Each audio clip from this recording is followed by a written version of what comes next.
এই ছেলেরা, তোরা নামাজ পড়বি কোন দিন? তোরা মানুষের বাচ্চা না? জীবন মানে কি শুধু বেডি? হ্যাঁ, জীবন মানে শুধু বেডির পিছনে আড়ন? হ্যাঁ, জিন্দিগি মানে উলঙ্গ ছবি? হায় হায় হায়, ছেলেদের জীবনে এটা একটা মোবাইল, একটা মোটরসাইকেল, এই দুইটাই সম্পদ। একটা মোটরসাইকেল যার আছে 7,000 ধন পাইছে। সোজা হিসাব, ঢাকা থেকে মোটরসাইকেল ছাড়ে কক্সবাজার গিয়ে থামে।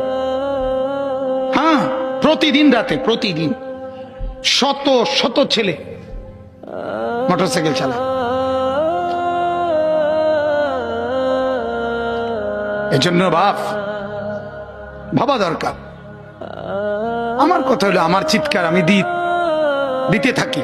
আপনাদের যাদের দাড়ি নাই চেহারায়, আপনারা নিজেদেরকে কি পরিচয় দিতে চান বলেন? মেয়ে এখন দাঁড়ায় বলেন, কি বুঝাইতে চান নিজেকে?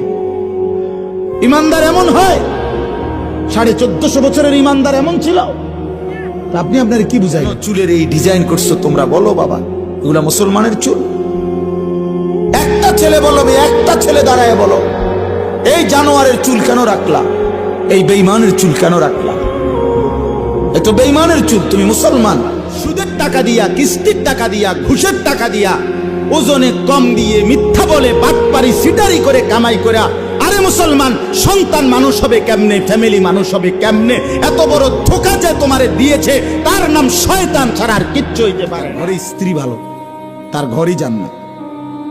আর যার বেড়ি খারাপ, যার বউ অসৎ, চরিত্রহীন, বেপর্দা, বেহায়া, যে বেড়ি নিজের স্বামীরে নিজের শরীর রূপ যৌবন দেখানোর চাইতে রাস্তায় দেখানোটাকে বেশি পছন্দ করে, খোদার কসম তার ঘর জাহান্নামের টুকরা, জাহান্নামের টুকরা, জাহান্নামের টুকরা।